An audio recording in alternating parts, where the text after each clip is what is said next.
Good morning friends, shall we start? चलो, हमने कल डायरेक्ट टैक्स से शुरुआत की थी, शायद सबको याद हो, है ना? चलो, कल जो डिस्कस किया था उसका एक बार क्विक रिकैप ले लेते हैं। सबसे पहले तो हमने डायरेक्ट टैक्स में ये डिस्कस किया था कि there are two types of direct taxes. कौन कौन से दो टाइप्स ऑफ डायरेक्ट टैक्सेस हैं? इनकम टैक्स और wealth tax. Okay, income tax is a tax on income tax is a tax on income. तो आप अलग अलग टाइप की इनकम कमाते हो। कौन कौन सी टाइप की इनकम आप कमाते हो? Salary, business income, house property income, capital gains का इनकम, और ये छोड़ के बाकी इनकम को हम कहते हैं इनकम फ्रॉम अदर सोर्स। ये इनकम के ऊपर आप गवर्नमेंट को टैक्स पे करते हो, that tax is known as income tax.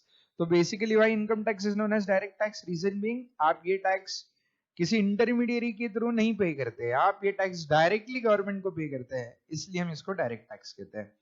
तो ये डिस्कस हुआ था। उसके अलावा हमने वेल्थ टैक्स के बारे में भी डिस्कशन किया था। Wealth tax is a tax on income और on wealth tax is a tax on assets.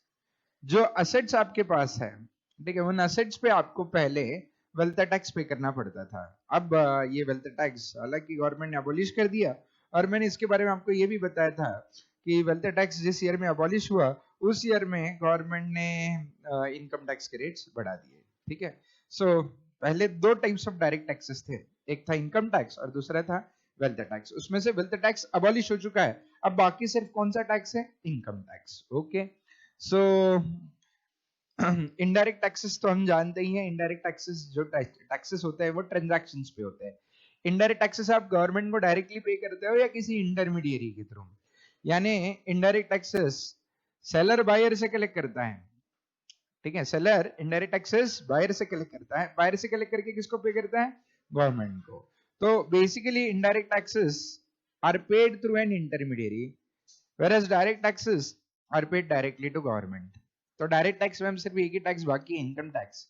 whereas indirect taxes में जीएसटी और कस्टम्स। एग्जामिनेशन के पॉइंट ऑफ व्यू से वेटेज भी बताया था, इनडायरेक्ट टैक्सेस का वेटेज 50 का है और डायरेक्ट का 50। तो let us begin with income tax act. Direct tax में एक ही टैक्स पढ़ना है हमें, इनकम टैक्स एक्ट, बस कितना इजी है ना। Income tax act 1961 as amended by Finance act 2019। तो जून 2020 और दिसंबर 2020 अटेम्प्ट के लिए जो फाइनेंस एक्ट एप्लीकेबल है फाइनेंस एक्ट 2019 है। फाइनेंस एक्ट क्या होता है ये हम आगे डिस्कस करेंगे, लेकिन उसके पहले ठीक है हमने कुछ बेसिक डिस्कस करना शुरू किया था, शायद कल का बेसिक याद हो, है ना? ओके, हम कोई भी टैक्स डिस्कस करने से पहले उसका ओरिजिनेशन डिस्कस करते हैं। कॉन्स्टिट्यूशन ऑफ इंडिया से ये टैक्स आया कहां से, ये हम डिस्कस करते हैं। India being a democratic country, यहाँ पे कोई एक सिंगल पर्सन को कोई लॉ कानून बनाने का अधिकार नहीं है। जो भी अधिकार मिला है सारे लोगों को मिला है और वो हमारे संविधान ने दिया है। तो कॉन्स्टिट्यूशन ऑफ इंडिया का कौन सा आर्टिकल है जो सबसे पहले टैक्स के बारे में बात करता है? कॉन्स्टिट्यूशन ऑफ इंडिया का आर्टिकल, याद रखने हैं ये आर्टिकल्स आपको। कॉन्स्टिट्यूशन ऑफ इंडिया का article 265। What does article 265 says? Article 265 क्या कहता है? Collect only those taxes which are mentioned in Constitution of, वही टैक्सेस लोगों से लेनी जरूरी है जो कॉन्स्टिट्यूशन ऑफ इंडिया में मेंशन किए हैं। जो टैक्सेस कॉन्स्टिट्यूशन ऑफ इंडिया में मेंशन किए नहीं है वो लोगों से कलेक्ट करने का अधिकार सरकार के पास नहीं है। ओके, तो हमने ये पूछा कॉन्स्टिट्यूशन से कि कौन कौन से टैक्सेस कॉन्स्टिट्यूशन ऑफ इंडिया में मेंशन किए, वो बोले मैं नहीं बताऊंगा। आर्टिकल 265 ने टैक्सेस बताने का काम नहीं किया, वो बताने का काम किस एंट्री ने, किस लिस्ट ने किया है, रादर किस आर्टिकल नंबर ने किया है? आर्टिकल 246। आर्टिकल 246 में लिस्ट ऑफ टैक्सेस दी। हाँ, आर्टिकल 245 में उसके पहले कुछ दिया है। What does article 245 says? Article 245 क्या कहता है? आर्टिकल 245 कहता है कि some of the taxes are to be collected by central government, some of the taxes by state government। ठीक है, सो इस देश की आबादी और इस देश की जो एरिया है उसको देख के हमारे देश में जो गवर्नमेंट है वो अलग अलग कैटेगरीज में क्लासिफाई की, अलग अलग कैटेगरीज में क्लासिफाई हुई है। ठीक है, सो 3 टायर स्ट्रक्चर हिंदुस्तान में फॉलो होता है, सेंट्रल गवर्नमेंट, स्टेट गवर्नमेंट और लोकल अथॉरिटीज का। इसलिए हमारे संविधान ने ये कहा है कि कुछ टैक्सेस सेंट्रल गवर्नमेंट कलेक्ट करेगी, कुछ टैक्सेस स्टेट गवर्नमेंट और कुछ टैक्सेस लोकल अथॉरिटी। ये कहने का काम किस आर्टिकल ने किया है मित्रों? आर्टिकल 245। उसके बाद नेक्स्ट आर्टिकल जो है आर्टिकल 246। आर्टिकल 246 क्या कहता है कि कितनी लिस्ट है? 3 लिस्ट है। पहली लिस्ट 1, उसको हम क्या कहते हैं? Union list. दूसरी लिस्ट 2, इसको क्या कहता है? State list. और तीसरी list concurrent list. Union list यानी लिस्ट 1, इसमें मेंशन किए गए टैक्सेस कलेक्ट करने का अधिकार किसके पास है? Central government. याद है ना सबको? रिवीजन आपका है, सो प्लीज पार्टिसिपेट। सो उसके बाद नेक्स्ट लिस्ट 2, इसको हम कौन सी लिस्ट कहते हैं? स्टेट लिस्ट के टैक्सेस कलेक्ट करने का अधिकार किसके पास है? State government. List 3, concurrent list के टैक्सेस कौन कलेक्ट करता है? Central as well as state. Okay, अब जबकि हम इनकम टैक्स एक्ट का डिस्कशन कर रहे हैं, तो इनकम टैक्स जो टैक्स ऑन इनकम है, ये कलेक्ट करने का अधिकार किस सरकार के पास है? भाई साहब आप बताएंगे कि इनकम टैक्स कलेक्ट करने का अधिकार किस सरकार के पास है? दोनों के पास। Oh my, income tax collect करने का अधिकार भाई साहब किसके पास है? पक्का? हाँ ठीक है। चलो, सो जीएसटी कलेक्ट करने का अधिकार हमने देखा था किसके पास है? Centre as well as state. लेकिन इनकम टैक्स पूरा का पूरा कौन कलेक्ट करता है मित्रों? Central government. क्यों? क्योंकि इनकम टैक्स किस लिस्ट में कवर किया गया है? लिस्ट 1। लिस्ट 1 की कौन सी ऐसी एंट्री है जो इनकम टैक्स के बारे में बात करती है? Entry number 82। एंट्री नंबर 82 कहता है income tax is nothing but tax on income other than which income? Income tax is a tax on income other than agriculture. Agriculture income के ऊपर हिंदुस्तान में टैक्स सेंट्रल गवर्नमेंट नहीं ले सकती। किसके पास अधिकार है? State government. ठीक है, सो जो भी एग्रीकल्चर इनकम को टैक्स करना होगा तो वो स्टेट डिसाइड करेगा, सेंटर नहीं। ओके चलो, सो ये पढ़ा था हमने, और ये भी पढ़ा था entry number 82 of list 1 is applicable for income tax. Entry number 83 is applicable for customs. Very good, याद है? याद रखो, नहीं है तो 82 किसके लिए है? जोर से बोलो। ओके, एंट्री नंबर 82 किसके लिए है? इनकम। एंट्री नंबर 83 कस्टम्स के लिए। एंड एंट्री नंबर 84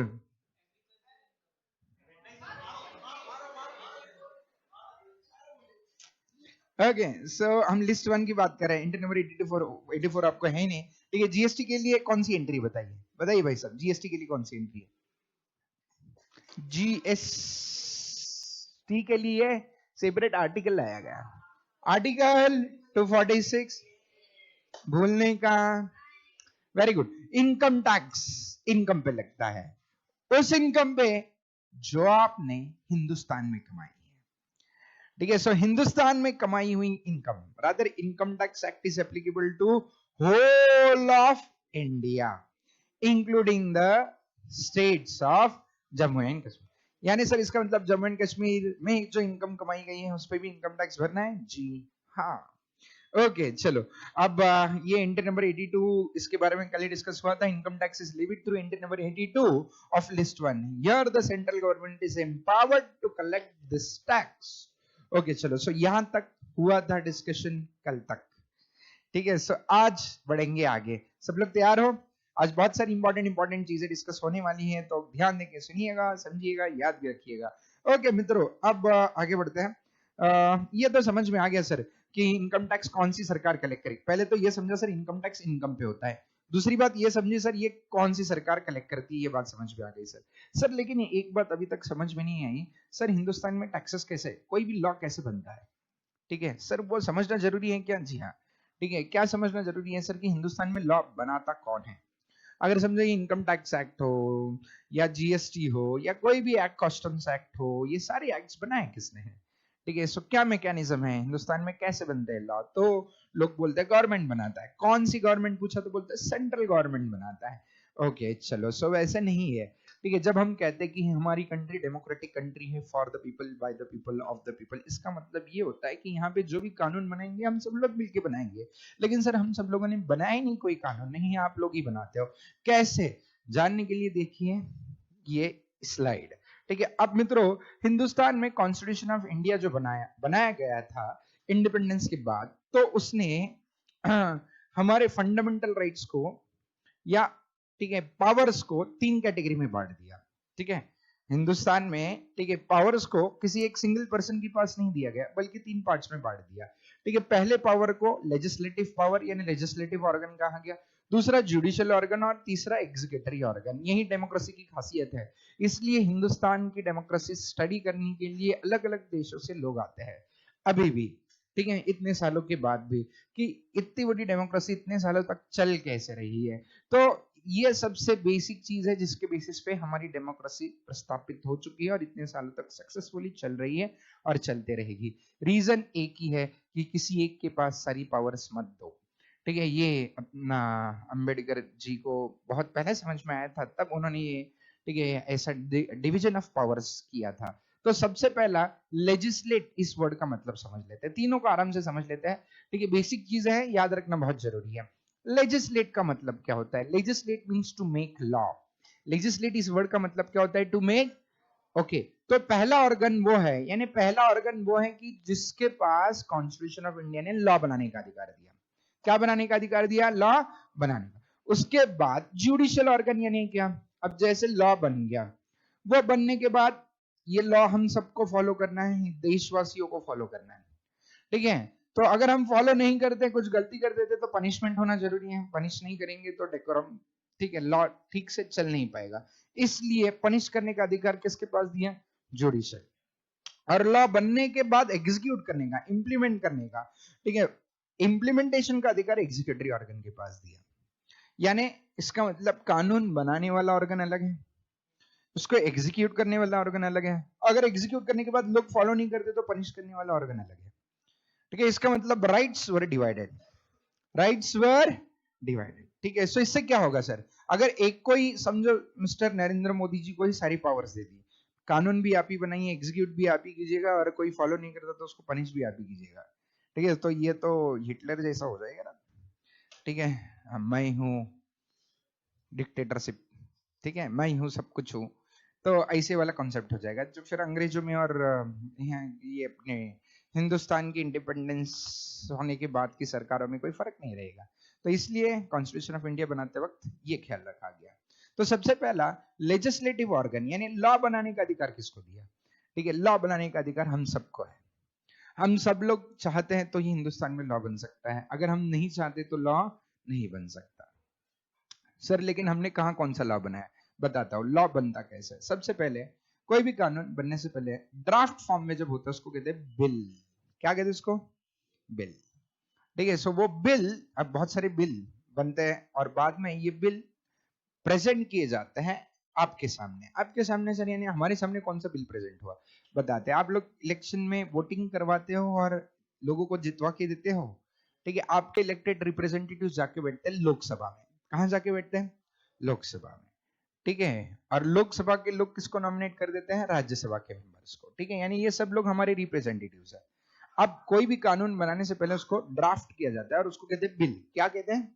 ये बिल सबसे पहले प्रेजेंट होता है लोकसभा में। किसमें प्रेजेंट होता है? लोकसभा में। वो बिल अप्रूव होने के बाद प्रेजेंट किया जाएगा राज्यसभा, और राज्यसभा में ये अप्रूव होने के बाद ये प्रेसिडेंट साइन करेगा। कौन साइन करेगा? Now who is president? President is the first citizen of this country.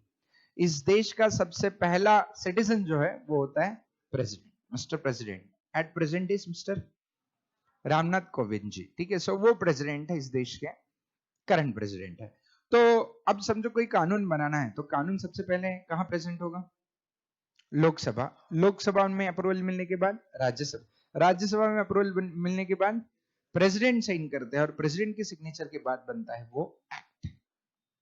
तो कोई भी एक्ट हो इसको बनाने का, जैसे आपका कंपनी लॉ बिल 2013 था, प्रेजेंट किया गया लोकसभा राज्यसभा अप्रूवल, प्रेसिडेंट का साइन होने के बाद बन गया कंपनीज एक्ट।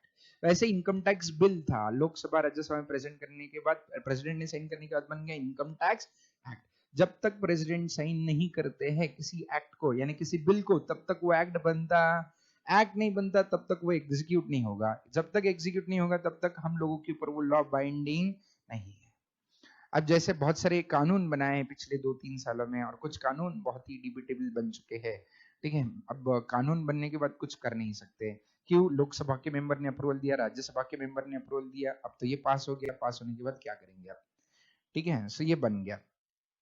तो इसका मतलब सर लोकसभा में कौन होता है, हमारे रिप्रेजेंटेटिव्स यानी सिर्फ मोदी जी होते हैं या राहुल गांधी जी भी होते हैं, he is also the elected representatives, बराबर। तो अगर उनको अपोज करना है तो लोकसभा में ही अपोज करना पड़ेगा। अगर मेजोरिटी के साथ पास हो गया इसका मतलब इस देश की जनता, मैक्सिमम जनता चाहती है कानून बने, ठीक है। अब वहां पे सिर्फ लोकसभा में सिर्फ बीजेपी के लोग नहीं है, बीजेपी कांग्रेस अलग अलग पार्टियों के लोग हैं, ठीक है, सब मेंबर्स हैं वहां पे, सबके इलेक्टेड रिप्रेजेंटेटिव्स है। और जब तक majority of the members approval नहीं देते तब तक कोई कानून बन, वो आपका सीए हो या कोई दूसरा कानून हो, ठीक है, आप लोगों ने अप्रूवल दिया इसलिए वो कानून बना, नहीं तो एक कानून नहीं बनता। बात समझ में आ रही है? ओके चलो। सो मित्रों, लोकसभा और राज्यसभा के हाउसेस, जिसको हम कहते हैं हाउसेस ऑफ पार्लियामेंट, इन दोनों हाउसेस को हम क्या कहते हैं, हाउसेस ऑफ पार्लियामेंट में पता है आप सारे मेंबर्स बैठे होते हैं आपके इलेक्टेड रिप्रेजेंटेटिव्स, और ऊपर एक स्पीकर होता है, ठीक है, वो स्पीकर कौन होता है, ही इज द प्रेसिडेंट। तो प्रेसिडेंट का सीट है एक्चुअली, लेकिन प्रेसिडेंट को वहां पे बिठाया नहीं जाता है, ठीक है, उस प्रेसिडेंट किसी और को राइट देके उस स्पीकर को वहां पे बिठा देता है, ठीक है, ओके। यानी speaker is acting on behalf of the president. जब भी बिल बनेगा लोग पास कर देंगे, यानी जब भी बिल पास करने से पहले वो बिल क्यों पास किया जा रहा है, इसके पीछे कारण क्या है, सबको एक्सप्लेन करना पड़ता है। उसके बाद सब लोग कॉन्सेंट देते हैं और उसके बाद ठीक है प्रेसिडेंट के पास जाता है और उसके बाद प्रेसिडेंट साइन करता है। अगर प्रेसिडेंट ने साइन नहीं किया तो कानून नहीं बनेगा। I hope you got it. चलो ओके फाइन सर, अगर हमें एमसीक्यू में क्वेश्चन आएगा तो कैसे, बिफोर अप्रूवल या the draft act is known as, act जब ड्राफ्ट फॉर्म में होता है तो उसको क्या कहते हैं, बिल कहते हैं। After approval the draft becomes an, ठीक है, so the bill has to be presented in Lok Sabha, then and finally it is to be signed by, okay. वैसे इनकम टैक्स एक्ट 1961 बनने से पहले वो क्या होगा, इनकम टैक्स बिल, ठीक है। आपको बता दें इनकम टैक्स बिल जब बनाया गया, लोकसभा में अप्रूव हुआ, राज्यसभा में अप्रूव हुआ, और उसके बाद जब प्रेसिडेंट ने साइन किया तो साइन करते वक्त उन्होंने बताया था that shall be made effective from 1 April 1962। क्या लिखा था वहां पे, it shall be made effective from 1 April 1960। तो आपको एमसीक्यू में क्वेश्चन आता है, income tax act came into existence on, option A 1 April 1961, ठीक है। अब बच्चे क्या समझते हैं, इनकम टैक्स एक्ट 1961 है तो एग्जिस्टेंस में भी कब से आया होगा, 1 अप्रैल 1961, ऐसे नहीं है, ठीक है। प्रेसिडेंट ने साइन करते वक्त वहां पे क्या कब से इफेक्टिव लाना है करके मेंशन किया था, 1 अप्रैल 1962, ठीक है। तो भले ही ये इनकम टैक्स एक्ट बनाया गया 1961 में, बिल बनाया गया 1961 में, लेकिन it was brought into existence from 1 April 1962। ये याद रखना है एमसीक्यू के लिए क्वेश्चन, ठीक है। चलो सर ये समझा सर, तो ये इनकम टैक्स एक्ट बन गया, इसका मतलब सर हमें ये समझ में आ रहा है कि लॉ मोदी जी नहीं बनाते, ये बात समझ लो, कोई भी कानून मोदी जी अकेले नहीं बना सकते, उनके पास वो पावर नहीं है, सेंट्रल गवर्नमेंट लेजिस्लेटिव ऑर्गन में आता नहीं है, लॉ बनाने का अधिकार सेंट्रल गवर्नमेंट के पास नहीं है, लॉ सबके कंसेंट से बनता है, अप्रूवल से बनता है, बात समझ रहे हो, ओके। तो आप कांग्रेस वालों को अगर या बाकी पार्टियों को अगर सीए के अगेंस्ट जो भी बोलना था वो उन्होंने कहां बोलना चाहिए था, ठीक है, रास्तों पे आके सड़क पे आके नहीं, ठीक है, बिकॉज इंडिया में कानून बने हैं, संविधान बना है, संविधान को फॉलो करना सबकी जिम्मेदारी है, क्योंकि हमारी कंट्री डेमोक्रेटिक कंट्री है, ठीक।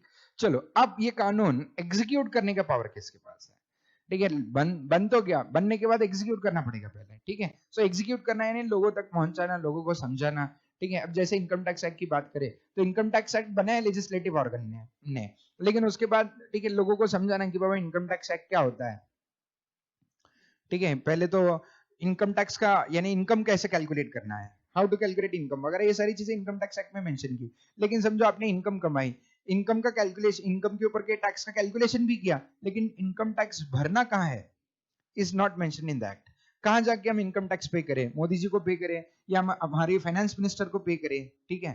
सो या इनकम टैक्स का रिटर्न कैसे भरा जाता है, इनकम टैक्स के रिटर्न की ड्यू डेट्स क्या होती है, तो ये सारी चीजें जो एक्ट में मेंशन नहीं की, लेकिन जो एग्जीक्यूशन के लिए जरूरी है, लॉ इंप्लीमेंट करने के लिए जरूरी है, ठीक है, वो इंप्लीमेंटेशन का अधिकार एग्जीक्यूटिव ऑर्गन के पास है।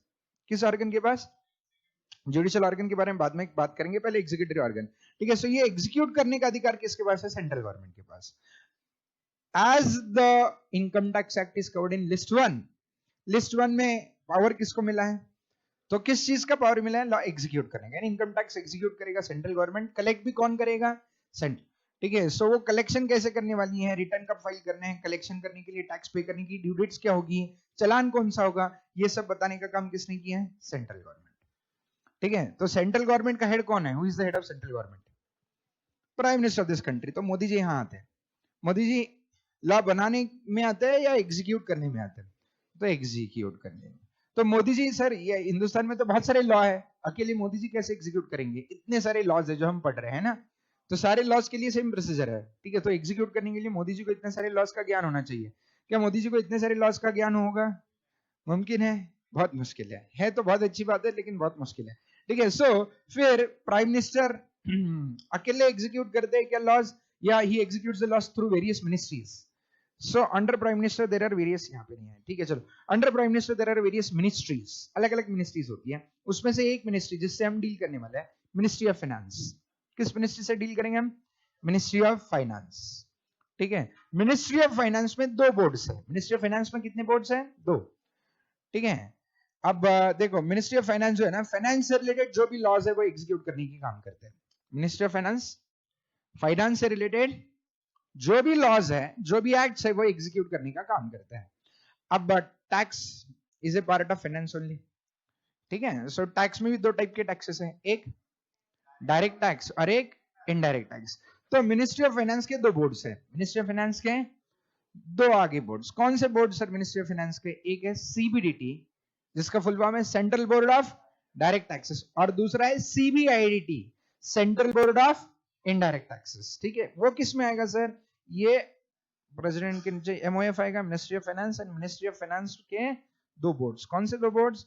सीबीडीटी और सीबीआईडीटी। सर ये सीबीडीटी क्या काम करता है सर? सीबीडीटी क्या काम करता है sir? Central board of direct taxes, direct taxes execute करने का काम। सर डायरेक्ट टैक्सेस में कौन कौन से टैक्सेस थे? वेल्थ टैक्स और इनकम टैक्स। अब सिर्फ क्या बाकी है? यानी इनकम टैक्स एग्जीक्यूट करने का पावर किसके पास है? Central board of direct tax. और कस्टम्स और जीएसटी एग्जीक्यूट करने का पावर किसके पास है? CBIDT. I hope you got it. पक्का हायरार्की समझ में आ गया? तो सर एक बार फिर से बताओ सर, एग्जीक्यूटिव ऑर्गन में क्या कौन आता है sir? Central government. Executive organ में कौन आता है? Central government. ठीक है, एट प्रेजेंट किसकी सेंट्रल गवर्नमेंट है हमारे देश में? बीजेपी नहीं, एनडीए। एनडीए का full form national democratic alliance. ठीक है, सो मित्रों सुनिएगा, अब ये जो बीजेपी आप बोल रहे हो, BJP is one of the parties of that alliance, उसमें बहुत सारे पार्टीज का गठबंधन करके बीजेपी यानी एनडीए की सरकार बन चुकी है। ठीक है, सो अब ये जो बीजेपी जो मेजोरिटी स्टेक होल्डर है उसका, ठीक है, इसके अलावा भी बहुत सारी छोटी मोटी पार्टीज है। ओके, अब इन सब की बनती है central government. Central government is headed by prime minister, लेकिन प्राइम मिनिस्टर सारे अकेला सारे एक्ट्स एग्जीक्यूट करता है या थ्रू मिनिस्ट्रीज? ठीक है, one of the ministry that we are going to discuss is ministry of, आप ऑलरेडी एक मिनिस्ट्री पढ़ चुके हैं, ministry of corporate affairs. MCA पढ़ा है लॉ के लेक्चर में। Under MCA falls CLB, company law board. ठीक है, under company law board there are various ROCs, registrar of companies, पता है ना? ओके, वैसे ministry of finance is headed by whom? Ministry of finance का head कौन होता है? फाइनेंस मिनिस्टर कहते हैं उसको, क्या कहते हैं? हाँ ओके, करंट फाइनेंस मिनिस्टर कौन है हिंदुस्तान के? निर्मला देवी जी। ठीक है, so current finance minister is या निर्मला देवी। तो अब मिनिस्ट्री ऑफ फाइनेंस में अलग अलग बोर्ड्स आते हैं, उसमें से दो बोर्ड्स जिसके साथ हम डील करने वाले वो है सीबीडीटी और CBIDT. Okay, CBDT will execute which taxes? Okay, so if I ask you one question up to this discussion, will you be able to answer it? Let's see. Direct tax laws, direct taxes को बनाने का अधिकार CBDT के पास है।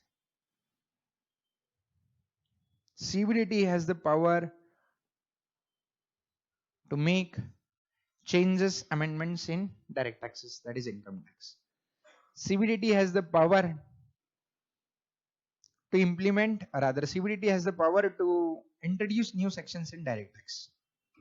True false, true true, जल्दी, false क्यों? Exactly, very good. CBDT के पास सिर्फ एग्जीक्यूटरी अथॉरिटी से मित्रों कोई लॉ बनाने का अधिकार नहीं है। लॉ बनाने का अधिकार किस ऑर्गन के पास है? तो सीबीडीटी कोई लॉ नहीं बना सकता, ये बात समझ लो आप। सीबीडीटी सिर्फ इंप्लीमेंट करने का काम करेगा। कानून ये है, जैसे फॉर एग्जांपल मामू होते हैं, मामू, ठीक है, अगर सीट बेल्ट नहीं पहनेंगे तो मामू फाइन लगाएगा। कितना फाइन लगाएगा? मामू बोला मेरी मर्जी, 1 लाख देना पड़ेगा। ऐसा हो सकता है? या ऑलरेडी कोई एक्ट है जिसमें जितना फाइन बता है उतना ही मामू कलेक्ट कर सकते हैं? मामू इज जस्ट द कलेक्टर। समझ रहे हो? ठीक है, मामू बोल रहा है कि गाड़ी रोक दी, आपने सीट बेल्ट सब पहना था, उसने सब मांगा, आपने इंश्योरेंस के पेपर्स दिखाए, लाइसेंस दिखाया, ठीक है, सब कुछ ठीक था। मामू बोल रहा है कि फाइन देना पड़ेगा। हमने पूछा क्यों? अब गॉगल पहन के गाड़ी चला रहे थे। अब हम बोले कि कहाँ लिखा है किसी लॉ में कि गॉगल पहन के गाड़ी नहीं चलाना है? बोला नहीं, मैं बोल रहा हूँ ना, गॉगल से सामने वाला दिखाई नहीं देता। अरे मुझे नहीं देखना है सामने वाला। नहीं नहीं, फाइन देना पड़ेगा। बोल सकते हैं क्या मामू? खुद से कोई कानून नियम बना सकता है क्या? भाई आपका काम सिर्फ किसका है? एग्जीक्यूशन। ठीक है, सो लॉ में जो बोला है वो एग्जीक्यूट करने का काम है, जो नहीं बोला वो आप बना। वैसे सीबीडीटी, सीएलबी, ठीक है, एज वेल एज सीबीआईडीटी, इन लोगों का काम है। इन लोगों के पास कोई कानून बनाने का अधिकार नहीं है, सिर्फ कानून एग्जीक्यूट करने का। ठीक है, चलो सर, ये समझ में आ गया। सर सीबीडीटी में कितने लोग काम करते होंगे सर? 100-150 लोग ज्यादा से ज्यादा। ओके सर, इंडिया में इनकम टैक्स रिटर्न कितने लोग भरते हैं सर? 5-6 करोड़ लोग। तो क्या ये 100-150 लोग, 150, ये इतने लोगों के इनकम टैक्स का रिटर्न चेक कर सकते हैं क्या सर? एग्जीक्यूट करने के पावर, इसका मतलब आप वो आपको रिटर्न भरने के लिए बोलेंगे। अगर आप रिटर्न ठीक से नहीं फाइल करते तो आपके रिटर्न चेक करके नोटिस भेजने का काम करेंगे। तो ये कर सकते हैं क्या सीबीडीटी के 150 लोग 5 करोड़ लोगों के रिटर्न चेक कर सकते हैं क्या? नहीं, इसलिए बनाए गए income tax departments. Under CBDT there are income tax departments. Under CBDT there are various income tax department. Sir कितने इनकम टैक्स डिपार्टमेंट्स हैं? थ्रू आउट इंडिया बहुत सारे इनकम टैक्स डिपार्टमेंट है। पुणे में ही 2 इनकम टैक्स डिपार्टमेंट्स है। जैसे आपका police station होता है हर एक रीजन के लिए। क्यों जरूरी है हर एक रीजन के लिए पुलिस स्टेशन? सर इतनी सारी पॉपुलेशन है, एक पुलिस स्टेशन पूरे हिंदुस्तान का रखेगी तो सर कैसे इतने लोगों को कंट्रोल कर पाएंगे? इसलिए रीजन वाइज पुलिस स्टेशन। वैसे region wise income tax department होते हैं। ठीक है, हर एक रीजन के लोग जो इनकम टैक्स के रिटर्न फाइल करेंगे, ठीक है, आप जिस रीजन के हो, जैसे फॉर एग्जांपल आप पुणे के हो, तो पुणे का यानी आप जब आपका पैन नंबर निकालोगे तो उसमें एड्रेस मेंशन करना पड़ता है। ठीक है, जो एड्रेस आपने मेंशन किया है उस एड्रेस में जिस इनकम टैक्स डिपार्टमेंट का जुरिस्डिक्शन है, वो इनकम टैक्स डिपार्टमेंट आपके रिटर्न चेक करने का काम करता है। अगर आपको कोई नोटिस आता है तो वहां पे आपको जाके प्रेजेंट रहना पड़ता है। हियरिंग के लिए उनको आपको इन्फॉर्मेशन एक्सप्लेनेशन प्रेजेंट करनी पड़ती है। तो ऐसे हिंदुस्तान में बहुत सारे इनकम टैक्स डिपार्टमेंट है। इन इनकम टैक्स डिपार्टमेंट में बहुत सारे एम्प्लॉइज काम करते हैं and all those employees are controlled by CBDT. ठीक है, इन सारे एम्प्लॉइज को इंस्ट्रक्शंस कौन इशू करता है? सीबीडीटी। सर ये सीबीडीटी कैसे इंस्ट्रक्शंस इशू करता है इन सारे लोगों को? By issuing circulars. क्या इशू करता है? सर्कुलर्स। तो basically circulars are issued by whom? CBDT. For whom circulars are issued by CBDT? ठीक है, सीबीडीटी जो सर्कुलर्स इशू करता है वो किसके लिए इशू करता है? एम्प्लॉइज के लिए। ठीक है सर, क्यों सर्कुलर्स इशू करता है उसके पीछे कारण भी बता देते हैं। अब जैसे इनकम टैक्स डिपार्टमेंट में जो एम्प्लॉइज काम करते हैं ना, वो कहाँ से रिक्रूट होते हैं? वो आपकी एग्जामिनेशन देते हैं। सर कौन सी एग्जामिनेशन होती है? वो आईआरएस वाली, इंडियन रेवेन्यू सर्विसेज वाली एग्जामिनेशन होती है ना। ओके, यूपीएससी, एमपीएससी महाराष्ट्र के लिए, यूपीएससी सेंटर के लिए, पता है ये। ओके, यूपीएससी की एग्जामिनेशन में वो बाद में आपको डिपार्टमेंट दे देता है। एडमिनिस्ट्रेटिव सर्विसेज में जाना है आपको, ठीक है, किन सर्विसेज में जाना है पूछा जाता है। तो जो लोग रेवेन्यू सर्विसेज में आते हैं आईआरएस में, ठीक है, उन लोगों को यहाँ पे पोस्ट किया जाता है सीबीडीटी के डिपार्टमेंट में, रादर इनकम टैक्स डिपार्टमेंट में। तो इनकम टैक्स डिपार्टमेंट में वो यूपीएससी की एग्जामिनेशन देने के लिए क्या क्वालिफिकेशन होता है? बस दैट्स इट। ठीक है, कौन सा ग्रेजुएट? एनी ग्रेजुएट चलता है उनको। ठीक है, उसके लिए ऐसे जरूरी नहीं you should be CA, CS, CMA, ऐसा कुछ होना जरूरी नहीं है। ठीक है, तो मित्रों इसका मतलब सर ये जो इनकम टैक्स डिपार्टमेंट में जो लोग काम करते हैं ना, वो साइंस ग्रेजुएट भी हो सकते हैं, इंजीनियर्स भी हो सकते हैं सर। लेकिन इंजीनियर को टैक्स का कैसे नॉलेज आएगा? यही तो प्रॉब्लम है। बाद में इनको ट्रेनिंग दिया जाता है। क्या दिया जाता है? तो इनको बहुत सारी चीजें समझ में ही नहीं आती। अकाउंटिंग अकाउंटिंग आता ही नहीं इनको। इनको सिर्फ बताया जाता है ये ऐसा कैलकुलेट करो, ऐसा कैलकुलेट करो। तो कोई नई चेंजेस आती है ना, इनकम टैक्स एक्ट में कोई चेंजेस हो जाती है तो इनको समझ में नहीं आता चेंज क्या हुआ है। इसलिए इनको थोड़ा सा डिटेल एक्सप्लेनेशन देना पड़ता है। तो कौन देता है? सीबीडीटी। कैसे देता है? सर्कुलर्स इशू करके। तो सर्कुलर्स किसके लिए है मित्रों? एम्प्लॉइज। ठीक है, सो आपको एमसीक्यू में क्वेश्चन आएगा, circulars issued by CBDT is binding on. CBDT ने जो सर्कुलर्स इशू किए ये किसके ऊपर बाइंडिंग है? Option A people of this country, option B ठीक है on the people who file income tax returns in India, option C employees of income tax department, option D all the above. ठीक है, सो याद रखना circular सिर्फ किसके ऊपर binding है? Employees of income tax department. ठीक है, I hope you got it. Okay चलो, income tax act is binding on whom? Income tax act किसके ऊपर बाइंडिंग है? एम्प्लॉइज और citizen of this country? None of the above. सबके ऊपर income tax act हम सबके ऊपर बाइंडिंग है। ठीक है, income tax act is prepared by CBDT, then houses of parliament, legislative organ, none of the above. ठीक है, income tax act is prepared by, income tax act कौन बनाता है? ठीक है, income tax act is passed by the legislative organ. Legislative organ में सब आ जाएंगे, हाउसेस ऑफ पार्लियामेंट भी और प्रेसिडेंट भी। आई होप यू गॉट इट। समझा? तो सर एक्ट कौन बनाता है? Legislative organ. सर्कुलर्स कौन इशू करता है? फटाफट याद रखना है, सर्कुलर्स कौन इशू करता है? सीबीडीटी। समझा है? ओके, अब मित्रों इसके भी ऊपर ठीक है, जब एग्जीक्यूट करने की बारी आती है, क्या करने की बारी आती है? तो एग्जीक्यूशन में बहुत सारी चीजें बतानी पड़ती है। जैसे जो एक्ट में बहुत सारी चीजें नहीं बताई, एक्ट में सिर्फ ये बताया कि इनकम कैसे कैलकुलेट करे और इनकम के ऊपर टैक्स कैसे कैलकुलेट करे। एक्ट में क्या बताया? How to calculate income and how to calculate tax on income. लेकिन एक्ट में ये नहीं बताया है मित्रों कि इनकम कैलकुलेट करने के बाद, टैक्स कैलकुलेट करने के बाद रिटर्न कौन सा भरना है, कोई फॉर्म है क्या?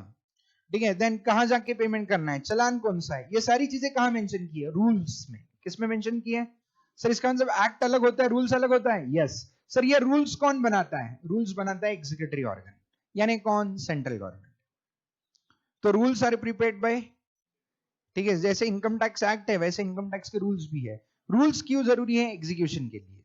रूल्स क्यों जरूरी है? इसलिए रूल्स बनाने का काम किस ऑर्गन का है? Executive organ. एग्जीक्यूटिव ऑर्गन यानी ओ सर, यानी ये सब याद रखना है सर। एक्ट लेजिस्लेटिव ऑर्गन बनाएगा, रूल्स एग्जीक्यूटिव ऑर्गन बनाएगा, ठीक है, यानी सेंट्रल गवर्नमेंट बनाएगा। सर्कुलर्स कौन इशू करेगा सर? CBDT issue. सर ये समझ में आ गया सर। और कुछ बाकी है क्या? हाँ, नोटिफिकेशंस। सर नोटिफिकेशन क्या होता है? जैसे अब एक्ट बना दिया, लेकिन एक्ट बनने के बाद इसमें चेंजेस हो सकती है क्या? ओके, अब चेंजेस करने का पावर भी किसके पास है? जिसने बनाया उसी के पास। जो कानून बनाता है वही उसको बदल सकता है। लेकिन सर इमरजेंसी में अगर कुछ चेंज करवाना है तो फिर ऐसे केस में उस लॉ में ही पावर सेंट्रल गवर्नमेंट को देके रखा है। ठीक है, इमरजेंसी पावर्स। अगर आपको चाहिए इसमें चेंज करना है, आपको लगता है आगे सब्सिक्वेंटली जाके कभी चेंज करना है, तो we give the power to central government. तो इस पावर के थ्रू सेंट्रल गवर्नमेंट नोटिफाई करता है चेंजेस। क्या नोटिफाई करता है? उसको नोटिफिकेशन कहा जाता है। तो notification are issued by whom? Central government. तो सेंट्रल गवर्नमेंट के पास दो चीजों का अधिकार है, नोटिफिकेशन, रूल्स बनाने का और नोटिफिकेशन इशू करने का। बोर्ड्स के पास कौन सा अधिकार है? सर्कुलर्स इशू करने का। एक्ट बनाने का और एक्ट में बदलाव लाने का अधिकार किसके पास है? लेजिस्लेटिव। ठीक है, एवरीथिंग इज क्लियर सर। इसका मतलब कोई भी टैक्स का कानून या कोई भी कानून पढ़ते वक्त, वो कानून एक्ट अलग चीज होती है, रूल्स अलग होता है, नोटिफिकेशन अलग होते हैं और सर्कुलर्स अलग होते हैं। आई होप यू गॉट इट। इसलिए आपको याद होगा तो कस्टम्स एक्ट के वक्त मैंने बताया था आपको, है ना? ठीक है, कस्टम्स में हम क्या क्या पढ़ेंगे? Customs act, customs tariff act, दो एक्ट थे उसमें। उसके बाद yes, then notifications, circulars. Okay, इसके अलावा रूल्स भी बनते हैं। जैसे हमने जीएसटी में अलग अलग रूल्स देखे थे, वैल्यूएशन रूल्स, याद है? Okay, ITC rules. ये सारे रूल्स कौन बनाता है? Central government. एग्जीक्यूशन के लिए जरूरी होते हैं rules. I hope you got it. यहां तक समझा है? तो सर अभी तक आपने दो ऑर्गन्स के बारे में बताया सर। पहला ऑर्गन कौन सा बताया सर? लेजिस्लेटिव। सर दूसरा ऑर्गन कौन सा बताया सर? एग्जीक्यूटिव। सर ये समझा सर। सर अब तीसरा बाकी है, जुडिशियल ऑर्गन। सर ये क्या है सर? ये क्यों बनाया सर? सर एक्ट तो बन गई, एक्ट बनने के बाद एग्जीक्यूट भी करने के लिए सरकार ने आपको बोल दिया, लेकिन आप फॉलो नहीं कर रहे हो, टैक्स की चोरी कर रहे हो। अब समझो अभिनंदन ने इनकम कमाया, टैक्स नहीं भर रहा है, डिपार्टमेंट ने नोटिस भेज दी, टैक्स भर, टैक्स भर, नहीं भर रहा है, उसके अगेंस्ट एक्शन लेनी है। तो मोदी जी नंदन के घर पे जाएंगे, उसको उठा के लाएंगे, या शाह जी जाएंगे और उठा के लाएंगे, चल दिखाता हूं तुझे? नहीं, वो पावर उनके पास, एग्जीक्यूटिव ऑर्गन के पास ये पावर नहीं है। ठीक है, किस ऑर्गन के पास है? जुडिशियल। जुडिशियल ऑर्गन में कौन आता है? Who can punish? The top most authority in India under judicial organ is supreme court. ठीक है, सुप्रीम क्यों कहा जाता है? क्योंकि इसके ऊपर कुछ है ही नहीं, ये लास्ट कोर्ट है। ठीक है, सुप्रीम कोर्ट क्यों कहा जाता है? और एक कारण है, इसके judgement decisions given by the Supreme Court is final, it can not be challenged. The decisions given by the Supreme Court are binding on all of us. हम सब के ऊपर सुप्रीम कोर्ट के जजमेंट बाइंडिंग है। ऐसे कहा गया है कि Supreme Court judgement in itself is a law. Supreme court का जजमेंट ही कानून है। ऐसा क्यों कहा गया? क्योंकि सुप्रीम कोर्ट के जजमेंट को चैलेंज नहीं कर सकते। उन्होंने जो जजमेंट दिया, उन्होंने जो जजमेंट में बताया, वो सबको फॉलो करना है। सबको जो चीज फॉलो करनी होती है उसको कानून कहा जाता है। इसलिए जब भी आप कोई भी लॉ पढ़ते हो ना मित्रों, उसमें केस लॉस पढ़ते हो। केस लॉस क्या होता है? देखिए, cases which the Supreme court has resolve. ठीक है, सो वही कानून बन जाता है। तो इसलिए जब भी आप कोई एक्ट पढ़ते हो ना, एक्ट के साथ केस लॉस पढ़ते हो। वो इनकम टैक्स एक्ट पढ़ो, कंपनीज एक्ट पढ़ो, कोई भी कानून पढ़ो, उसमें सुप्रीम कोर्ट की कोई ना कोई केस आई जाएगी। ठीक है सर, इसका मतलब हमें एज ए स्टूडेंट या एज ए प्रोफेशनल अगर हमें कोई कानून समझना है तो हमें वो एक्ट समझने पड़ते हैं, रूल समझने पड़ते हैं, notification, circulars as well as case laws, इन सब के ऊपर ध्यान रखना पड़ता है। सर ये समझा। लेकिन सर सुप्रीम कोर्ट इस देश में कितने हैं? एक ही है। लेकिन सर एक सुप्रीम कोर्ट 130-140 करोड़ की आबादी के पॉपुलेशन की केसेस कैसे रिजॉल्व कर सकता है? ठीक है, यस। तो सुप्रीम कोर्ट के बेंचेस होते हैं, लेकिन सारे बेंचेस में सारी केसेस नहीं पहुंचती। पहले वो केसेस कहां जाती है? High court. Below supreme court there are various high courts. High courts कितने हैं? जितने स्टेट्स उतने high courts. For every state you are having an high court. हर एक स्टेट के लिए हाई कोर्ट है। कुछ कुछ स्टेट्स में multiple benches of high courts भी है ना। जैसे महाराष्ट्र की बात करें हम, ओके, यस, नागपुर में भी है शायद। Okay, benches, there are different benches of High Court in Maharashtra. Okay, चलो। सो अब ये हाई कोर्ट्स में कौन से केसेस आते हैं?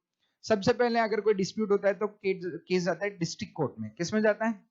डिस्ट्रिक्ट कोर्ट के जजमेंट से if you are not happy then you can challenge this court case in High Court. High court के जजमेंट से if you are not happy and subject to certain conditions you can challenge the case in Supreme Court. However Supreme court का judgement कहीं challenge नहीं होता, final है। समझ रहे हो? ओके। अब हाई कोर्ट के जजमेंट अगर एक्सेप्ट हो जाते हैं, ठीक है, तो वो किसके ऊपर बाइंडिंग होते हैं? पूरी जनता के ऊपर, देश के सारे लोगों के ऊपर, या सिर्फ उस स्टेट्स के ऊपर? जैसे गुजरात हाई कोर्ट ने जजमेंट पास कर दिया था, liquor consumption, alcohol consumption ban है। महाराष्ट्र हाई कोर्ट ने जजमेंट पास किया था, यहाँ पे गुटखा कंजम्पशन बैन है। महाराष्ट्र में गुटखा कंजम्पशन बैन किया। तो अब ये किसके ऊपर एप्लीकेबल होगा? अगर गुजरात हाई कोर्ट बोलता है कि लीकर कंजम्पशन बैन है, तो गुजरात में लीकर बैन है, that is binding on only on the people of Gujarat. Goa के लोगों के ऊपर नहीं है, महाराष्ट्र के लोगों के ऊपर जितनी पीनी है बस। ठीक है, हाँ। लेकिन सुप्रीम कोर्ट ने जजमेंट दिया कि हाईवे के 500 मीटर के या 1 किलोमीटर जो भी है उसके रेडियस में लीकर की शॉप नहीं होनी चाहिए। तो ये जजमेंट किसने पास किया? ये किसके ऊपर बाइंडिंग है? समझ रहे हो? तो हाई कोर्ट के judgement are binding on the people of that state. Supreme court का judgement is binding on all. तो सर हम पढ़ते इनकम टैक्स में किसकी जजमेंट पढ़ेंगे? दोनों की, हाई कोर्ट की भी और सुप्रीम कोर्ट की भी। ठीक है सर, ये भी समझ में आ गया सर। ठीक है, यहां तक समझा सर। कितने ऑर्गन है सर, एक बार बताओ सर। पहली ऑर्गन कौन सी है सर? लेजिस्लेटिव ऑर्गन का काम क्या है सर? सर लॉ बनाने से पहले ड्राफ्ट फॉर्म में क्या कहते हैं सर उसको? सर वो बिल कहां प्रेजेंट होता है? हाउसेज ऑफ पार्लियामेंट में पहले कहां प्रेजेंट होगा? लोकसभा में अप्रूवल मिलने के बाद, राज्यसभा से अप्रूवल लेने के बाद, प्रेसिडेंट का साइन मिलने के बाद वो बनता है। एक्ट एग्जीक्यूट करने का काम कौन करेगा? सेंट्रल गवर्नमेंट का हेड कौन है? Central government is headed by who is the current prime minister of this country? Shri Narendra Modi. Okay okay, चलो। सो प्राइम मिनिस्टर सारे के सारे लॉज एग्जीक्यूट कर सकते हैं क्या? तो इसलिए देयर आर वेरियस मिनिस्ट्री। किस मिनिस्ट्री से करेंगे हम डील? मिनिस्ट्री ऑफ फाइनेंस के कितने बोर्ड्स हैं? कौन कौन से? सीबीडीटी। और सीबीडीटी कौन से टैक्सेस एग्जीक्यूट करने का काम करता है? Direct tax. फाइनेंस मिनिस्ट्री के हेड को क्या कहते हैं? फाइनेंस मिनिस्टर कौन है एट प्रेजेंट? ओके, एक्स कौन थे? नहीं, उसके पहले एक थे, पीयूष गोयल जी। ठीक है, बीच में कुछ समय के लिए गोयल जी थे और उनके पहले जेटली जी। ओके, अब आगे बढ़ते हैं। अब under CBDT there are various departments, income tax departments, अलग अलग रीजन में अलग अलग डिपार्टमेंट्स। ओके, मित्रों एक्ट कौन बनाता है? Legislative organ. रूल्स कौन बनाते हैं? Central government. नोटिफिकेशंस कौन इशू करता है? Central government. सर्कुलर्स कौन इशू करता है? सर्कुलर्स कौन इशू करता है? सिविल। एक्ट किसके ऊपर बाइंडिंग है? सब पे। देन रूल्स सब पे, नोटिफिकेशन सब पे, circulars employees of the department. Correct. Okay. उसके बाद अगर आप लॉ फॉलो नहीं करते तो पनिश करने का राइट किसके पास है? Judicial organ is headed by supreme court का judgement is binding on yes the citizens of this country, the entire nation. Okay, Supreme Court's judgment in itself is a, under Supreme Court there are various, the decisions given by the High Court is binding on the people of that particular state. जिस state के high court ने judgement पास किया उसी state के लोगों के ऊपर ये बाइंडिंग है। ठीक है। ओके। रईस मूवी देखा है? उसमें उन्होंने दिखाया था कि तब शाहरुख खान शाहरुख खान चलो कोई बात नहीं, शाहरुख खान की रईस मूवी देखी होगी आपने, तो उसमें उन्होंने तब बैन लगाया था, इसलिए चांदी कर पे इसलिए छापा मारना शुरू किया था पुलिस ने। ठीक है। हाई कोर्ट का जजमेंट पास हुआ था तो वो उन्होंने दिखाया, गुजरात है, पेपर वेपर में छप गई न्यूज, हाई कोर्ट के जजमेंट के थ्रू बैन हुआ है। स्टार्टिंग में भी बोलते हो, उसमें शायद सुनाई दिया होगा आपको। ठीक है, कोई बात नहीं। ओके, मूवीज देखोगे तो पढ़ाई की है तो थोड़ा सा कोरिलेट कीजिएगा कभी कभार। आगे बढ़ते हैं। अब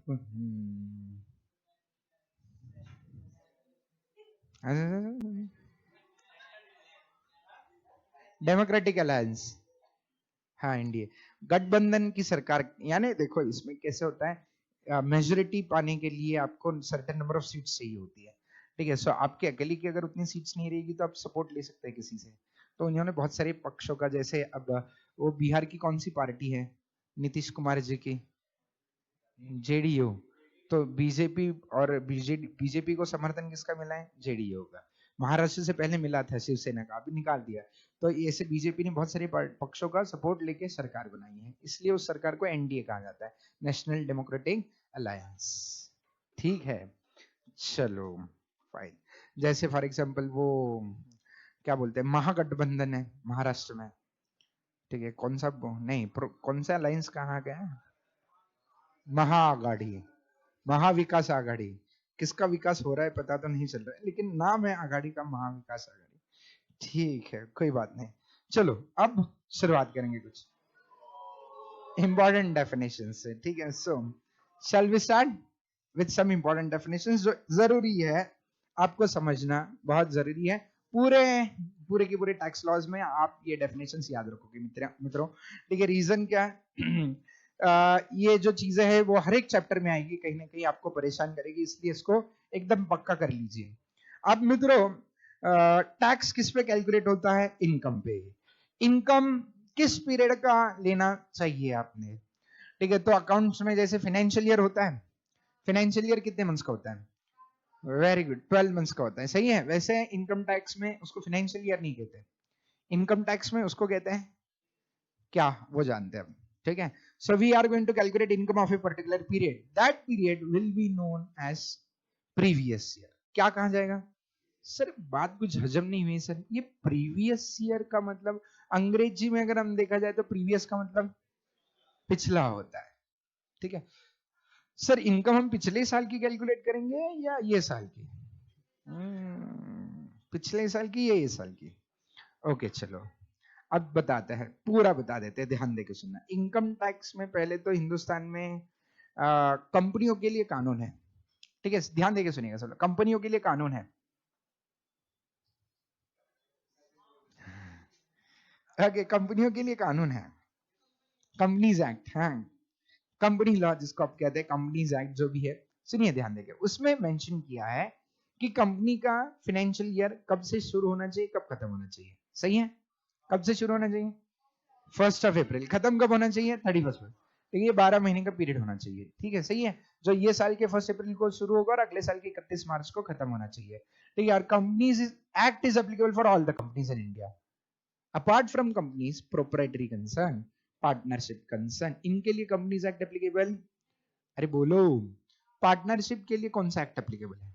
इंडियन पार्टनरशिप एक्ट 1932 सही है। उसमें कहीं मेंशन किया है कि पार्टनरशिप फर्म का फाइनेंशियल ईयर कब से लेके कब तक होना चाहिए? जल्दी से बतानेगा, जो जो क्वेश्चन पूछ रहे उसके आंसर्स बताते जाने के। क्या आपके हिंदुस्तान के पार्टनरशिप एक्ट 1932 में ये मेंशन किया कि पार्टनरशिप फर्म का ईयर कब शुरू होना चाहिए देवी जी, और कब खत्म होना चाहिए? बालों से खेलने वाली देवी जी बताइए देवी जी। ठीक है, नहीं बताया, पक्का नहीं बताया। ओके, पार्टनरशिप फर्म के लिए भाई साहब कौन सा फाइनेंशियल ईयर होता है? यही यही होता है, अप्रैल से मार्च। कहां लिखा है? इंडियन डीम्ड है। ओके, कहां डीम्ड है? पार्टनरशिप एक्ट में मेंशन किया है ऐसे?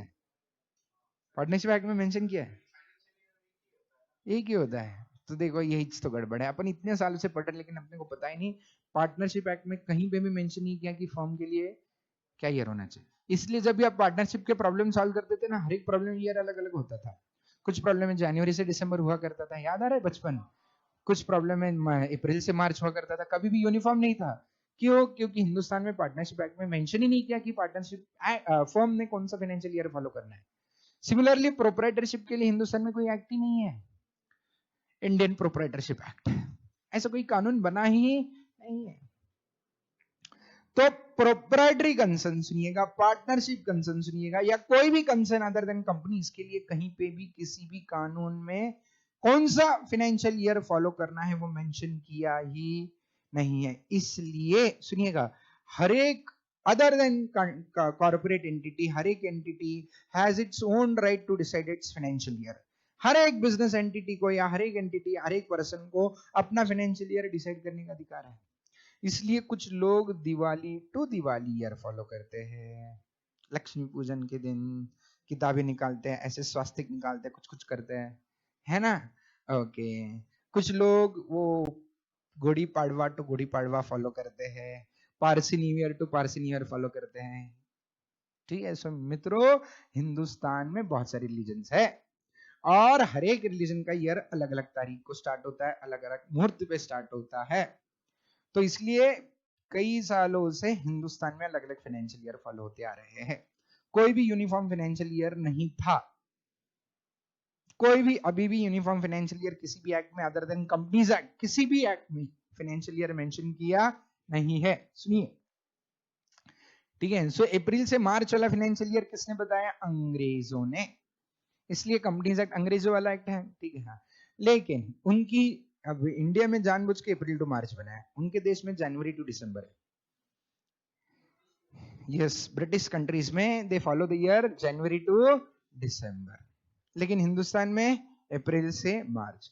ठीक है, ये बहुत कॉम्प्लिकेटेड हो गया। अप्रैल टू मार्च, ये साल के 9 महीने, अगले साल के 3 महीने मिलके बनते हैं 12 महीने। इसलिए हिंदुस्तान की सरकार ने कई सालों से रादर कोशिश कर रहे हैं कि इसको लाइन करे। ठीक है, so they are planning to change the financial year. जब कंपनीज एक्ट 2013 आ रहा था तो सोच रहे थे कि जनवरी टू दिसंबर ये ईयर बनाया जाए। ठीक है, कैलेंडर ईयर को फाइनेंशियल ईयर बना जाए। ये कॉम्प्लिकेटेड, अप्रैल कहाँ कहाँ का क्यों लिया, 3 क्यों छोड़ा पहले का और बाद का 3 क्यों पकड़ा, पता ही नहीं चला अभी तक। ठीक है, अननेसेसरी कॉम्प्लिकेट कर दिया है। जनवरी टू दिसंबर होता तो क्या फर्क पड़ता? कोई फर्क पड़ता ही इलॉजिकल था उसको, लेकिन अभी बदल नहीं पा रहे। क्यों?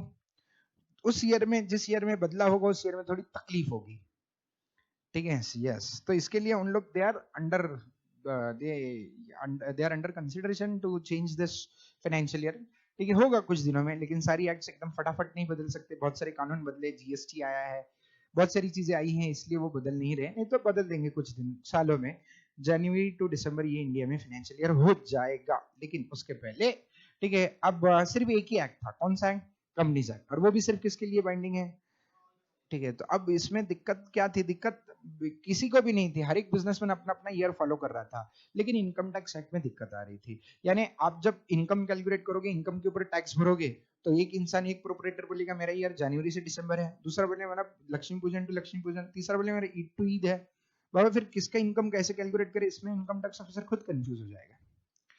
यूनिफॉर्मिटी चाहिए थी, इसलिए हिंदुस्तान के इनकम टैक्स एक्ट में बोल दिया, इनकम टैक्स एक्ट यानी जो जो इनकम कमाएंगे, वो प्रोपराइटर हो, पार्टनरशिप फर्म हो, कंपनी हो, ठीक है, जो कोई इनकम कमाएगा किस पीरियड के बीच में? अप्रैल से मार्च, ठीक है, उसको उसके इनकम पे टैक्स भरना पड़ेगा। तो इनकम टैक्स के लिए ईयर फ्रीज हो गया, अप्रैल टू मार्च। इसलिए सारे proprietary concern, partnership concern April to March year follow करते हैं, in order to comply with which act, income tax. But apart from income tax इनके लिए दूसरा कोई कानून एप्लीकेबल, तो वो कोई भी ईयर फॉलो कर सकते थे, लेकिन वो भी अप्रैल टू मार्च क्यों फॉलो कर रहे हैं? रीजन क्या है? क्योंकि इनकम टैक्स एक्ट में आपको इनकम जो कैलकुलेट करना है वो किस पीरियड का कैलकुलेट करना है? अप्रैल से लेके मार्च। ये समझ में आ गया? इसलिए हिंदुस्तान में सारे लोग अप्रैल टू मार्च ईयर फॉलो कर रहे हैं, because income tax act is applicable for all.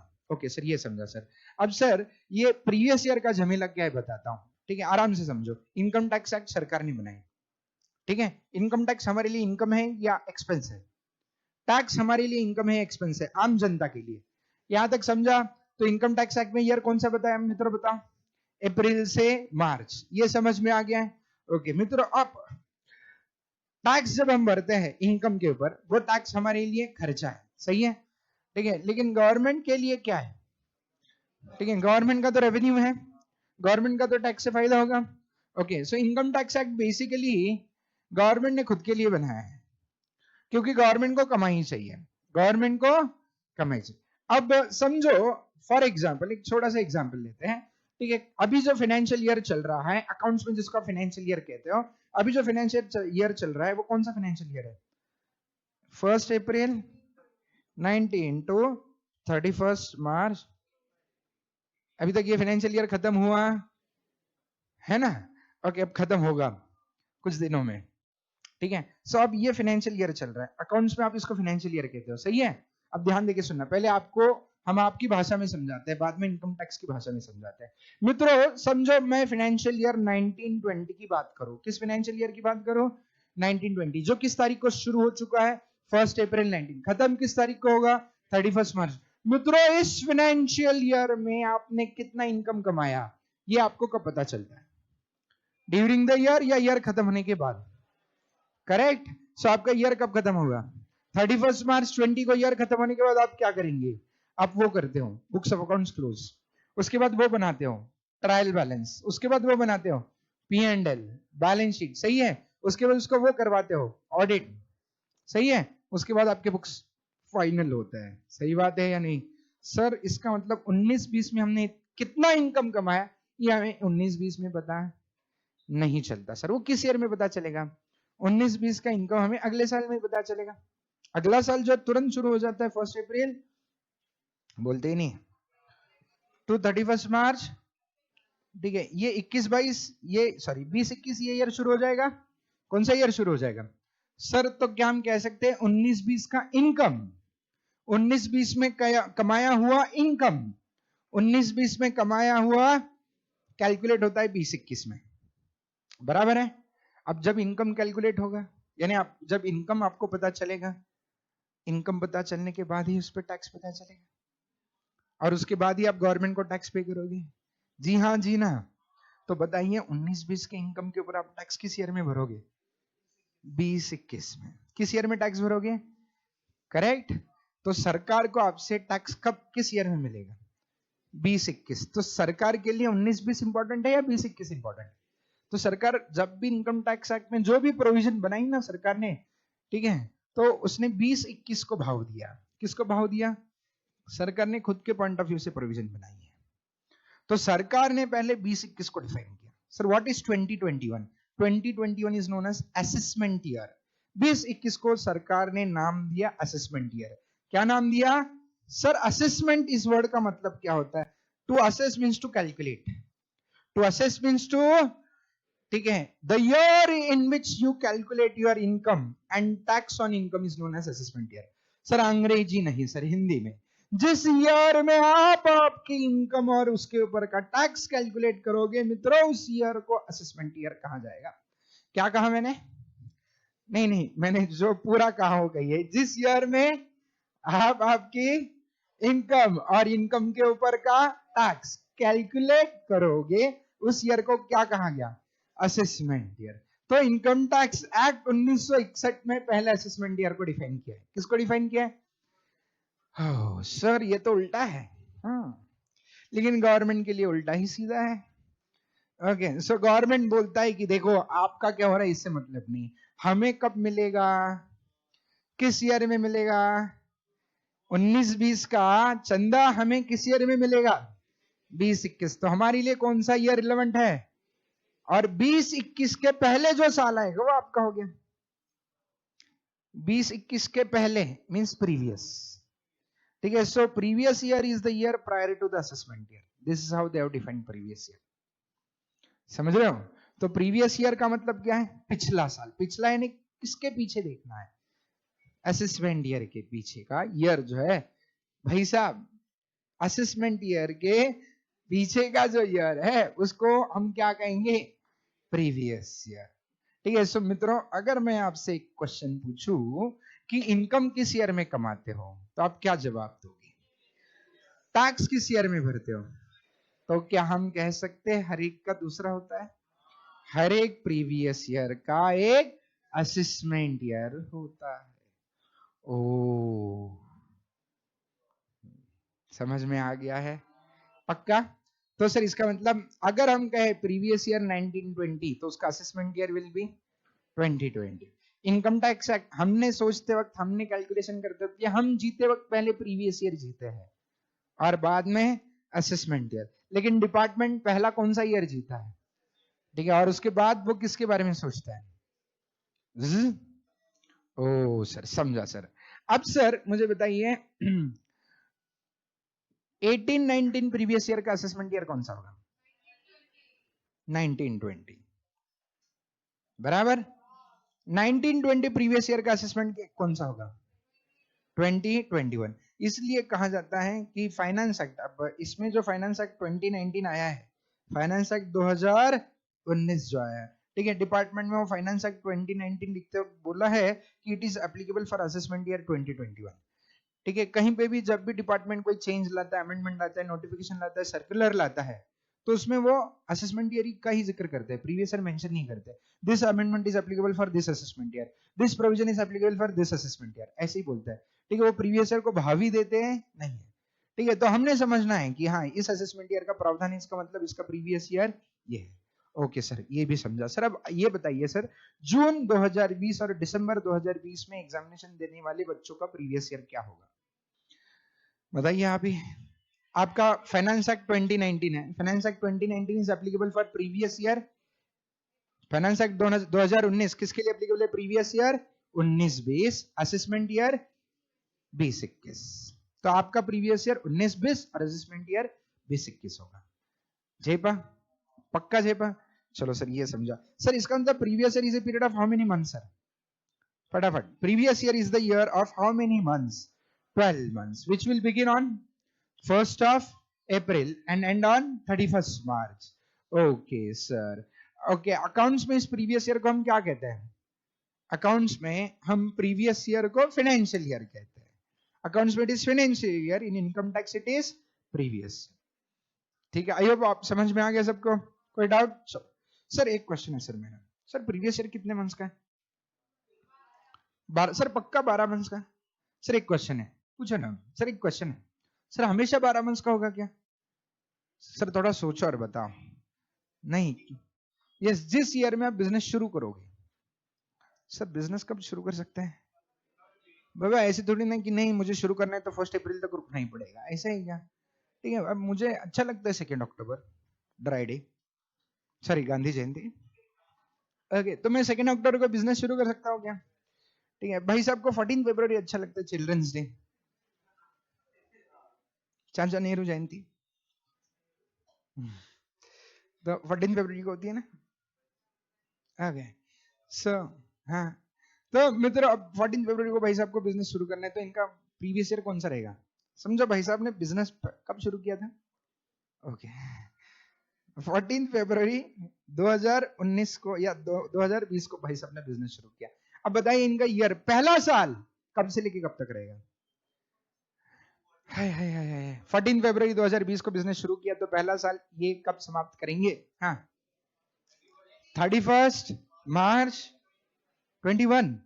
Okay, भाई साहब कह रहे 31 मार्च 21, 31 मार्च 21 यानी मोर देन 12 मंथ्स हो गए ना सर।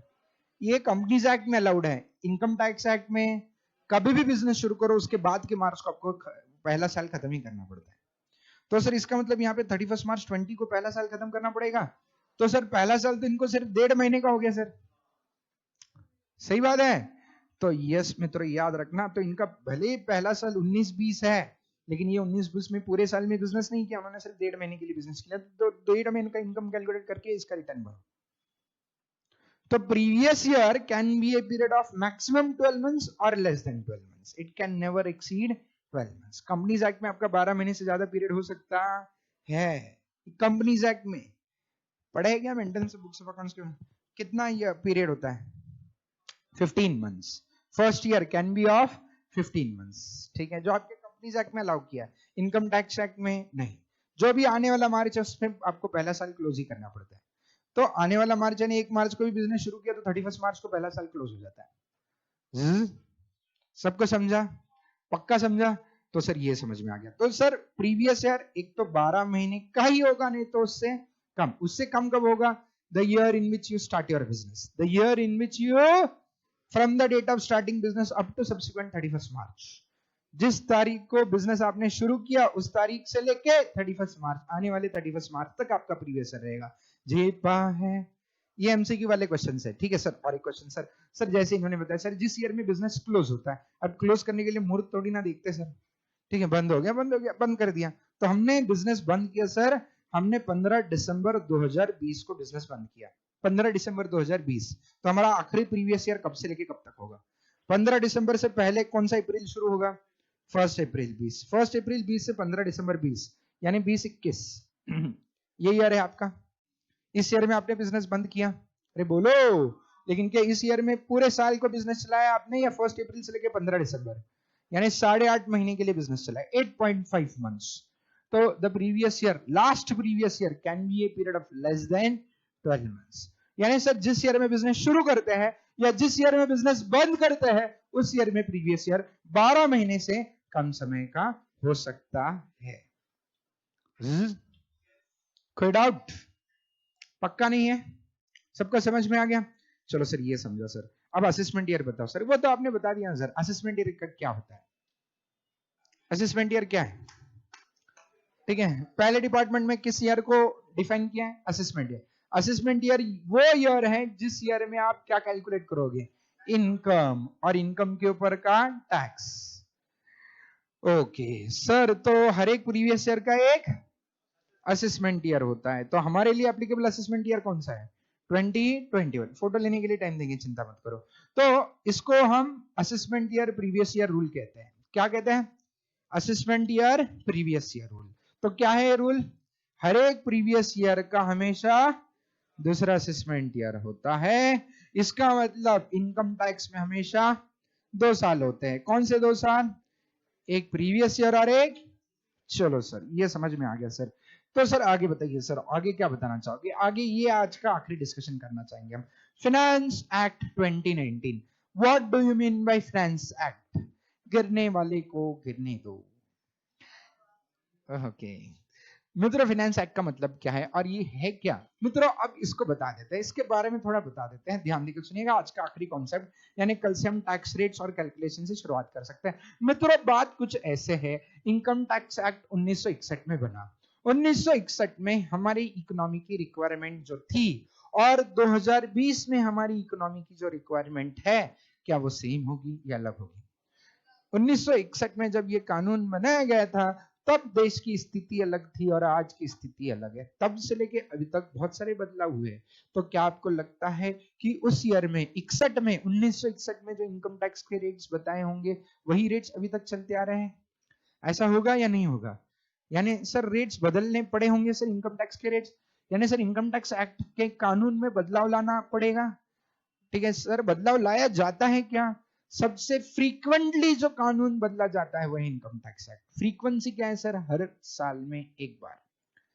ठीक है, हर साल इनकम टैक्स एक्ट को बदला जाता है मैंडेटरीली। सर क्यों बदलते हैं हर साल इनकम टैक्स एक्ट को? क्योंकि गवर्नमेंट का बजट बनता है। बजट में गवर्नमेंट निकालता है कि आने वाले साल में गवर्नमेंट का कितना खर्चा होगा, और वो खर्चा मीट करने के लिए गवर्नमेंट को टैक्सेस की जरूरत पड़ती है। और उस टैक्स में सबसे पुराना और सबसे महत्वपूर्ण टैक्स जिसके ऊपर सरकार अभी तक डिपेंड करती आई है वो है इनकम टैक्स। तो इसलिए सरकार क्या करता है, देखता है आने वाले साल में इतना खर्चा है, इतना खर्चा मीट करने के लिए अपने पास कितने टैक्सेस आ सकते हैं, तो चलो इतना टैक्स आ रहा है, ठीक है, कम पड़ रहा है क्या, चलो फिर इनकम टैक्स का रेट बढ़ाओ, ज्यादा हो रहा है क्या, चलो इनकम टैक्स का रेट कम करो। तो सर इसका मतलब हर साल इनकम टैक्स एक्ट बदला जाता है? यस। कैसे सर? टैक्स कानून बदलने के लिए तो अप्रूवल लेना पड़ेगा। यस। तो अप्रूवल कैसे लेते हैं? एक बिल बनाते हैं, उसको कहते हैं फाइनेंस बिल। क्या कहते हैं उसको? सर वो फाइनेंस बिल कहाँ आता है? बजट के साथ। सर कौन सा बजट? Finance budget. हर साल बजट बनाती है सरकार अपने फाइनेंस का, उस फाइनेंस बजट में फाइनेंस बिल होता है। क्या होता है? Finance bill. सर वो बिल में क्या होता है? ये बिल में ये लिखा होता है कि देखो गवर्नमेंट को आने वाले साल में इतने इतने रेवेन्यू एक्सपेक्टेड है, ठीक है। बजट हमेशा कब बनता है मित्रों? साल खत्म होने के बाद या साल शुरू होने से पहले बजट बने। तो हमारा साल शुरू होता है अप्रैल में, ध्यान देके पूरा सुनना, ठीक है, बस 5 मिनट का डिस्कशन। हमारा साल शुरू होता है अप्रैल के महीने में। कब शुरू होता है? अप्रैल शुरू होगा। अप्रैल से पहले फरवरी का, अप्रैल से पहले क्या आता है? मार्च, और मार्च से पहले क्या आता है? तो फरवरी के महीने में बजट प्रेजेंट होता है, फाइनेंस बजट। फरवरी की आखिरी तारीख को या पहले तारीख को कभी भी प्रेजेंट करते हैं, फरवरी के महीने में बजट प्रेजेंट होता है। उस बजट में आने वाले साल के बारे में बताया जाता है। जैसे फरवरी 2019 में बजट प्रेजेंट हुआ था, किस तारीख कब बजट प्रेजेंट हुआ था? फरवरी 2019। किस ईयर के लिए बजट प्रेजेंट हुआ होगा? आने वाले साल। आने वाला साल कौन सा होगा? फरवरी 19 के बाद मार्च और अप्रैल, अप्रैल 2019, यानी 1 अप्रैल 19 टू 31 मार्च 20, ये आने वाला साल था, ठीक है। यानी ये साल कौन सा होगा? 19-20। इस ईयर का बजट 1920, इस ईयर का बजट कब बनाया गया? फरवरी 19 में, साल शुरू होने से पहले फरवरी में बजट बनाया गया। उसमें यह बताया गया कि आने वाले साल में गवर्नमेंट को कितना खर्चा होने वाला है, और वो एक्सपेंस मीट करने के लिए गवर्नमेंट आपसे कितना रेवेन्यू यानी कितना टैक्स लेगी, ठीक है। सो वो टैक्स कितने रेट से लेगी, ठीक है। जो इनकम टैक्स एक्ट 1961 में मेंशन किए वो रेट्स नहीं होते हैं। तो कौन से रेट्स होते हैं? जो ये फाइनेंस बिल में बताया जाता है। वो फाइनेंस बजट के अंदर क्या होता है? फाइनेंस, और उस फाइनेंस बिल में बताया जाता है कि किस रेट से आपसे टैक्स लिया जाएगा। समझ रहे हो? ठीक है। वो फाइनेंस बिल पहले कहां प्रेजेंट होगा? लोकसभा, राज्यसभा। बाद में कौन साइन करेगा? प्रेसिडेंट ने साइन करने के बाद बिल क्या बनता है, और बाद में जाके फाइनेंस बिल 2019 बनता है फाइनेंस एक्ट, फाइनेंस एक्ट 2019। तो ये फाइनेंस एक्ट 2019, ठीक है, is applicable for which previous year? Finance act 2019 is applicable for which previous year? यानी फाइनेंस एक्ट 2019 में जो टैक्सेस बताए, टैक्स रेट्स बताए, वो टैक्स रेट्स किस प्रीवियस ईयर के लिए एप्लीकेबल होगी? 1920। और किस असेसमेंट ईयर के लिए? तो इसलिए ऐसे भी कहा जाता है finance act 2019 is applicable for assessment year 2021। समझ में आ रहा है? ठीक है सर। ये तो फाइनेंस बिल आया कहां से? फाइनेंस एक्ट आया कहां से? फाइनेंस बजट से। तो फाइनेंस बजट के अंदर क्या होता है? गवर्नमेंट के एस्टिमेटेड रेवेन्यूज एंड एक्सपेंसेस, आने वाले साल में गवर्नमेंट को कितना खर्चा, और गवर्नमेंट के सोर्सेस ऑफ इनकम क्या क्या है। तो सोर्स ऑफ इनकम एक इनकम है इनकम टैक्स, ठीक है। सो इनकम टैक्स किस रेट से लिया जाएगा? उस रेट से जो बिल में मेंशन किया है। कौन से बिल में? Finance bill. कौन सा फाइनेंस बिल? 2019 का। तो फाइनेंस बिल 2019 कहां प्रेजेंट हुआ? लोकसभा, राज्यसभा, प्रेसिडेंट ने साइन किया, बन गया फाइनेंस एक्ट। तो फाइनेंस एक्ट 2019 में जो रेट्स ऑफ टैक्स बताए मित्रों, those rates of taxes are applicable for which previous year? 1920। And assessment year 20। ये बात दिमाग में एकदम क्लियर? सर अब मुझे बताओ सर, फरवरी 2020 भी तो हो चुका है। ओ सर, उसमें भी फाइनेंस बजट प्रेजेंट हुआ है? यस। तो उसमें जो फाइनेंस बिल प्रेजेंट हुआ होगा वो कौन सा फाइनेंस बिल होगा? फाइनेंस बिल 2020, बराबर। वो पास हो गया सर? यस। प्रेसिडेंट ने साइन किया? यस। वो क्या बन चुका है? Finance act 2020। Finance act 20 is applicable for which previous year? आने वाला प्रीवियस ईयर। अभी तक वो शुरू नहीं हुआ है, होने वाला है। कौन सा? 2021। यानी that is applicable for assessment year 21-22। जो अभी बजट हुआ जिसमें कुछ कुछ अमेंडमेंट आई, फाइनेंस एक्ट 2020, ठीक है, वो आपके लिए एप्लीकेबल वो होगी अगर आप अगले साल अटेम्प्ट देने की ख्वाहिश रखते हो। तो आपके लिए कौन सा फाइनेंस एक्ट एप्लीकेबल होगा? Finance act 20। लेकिन अभी हम कौन सा पढ़ रहे हैं? फाइनेंस। सर यानी हम एक फाइनेंस एक्ट पीछे जा रहे हैं? जी हाँ, ठीक है, क्योंकि अभी तक आने वाला साल शुरू ही हुआ। समझ रहे हो? तो हम किस फाइनेंस एक्ट की प्रावधान पढ़ रहे हैं?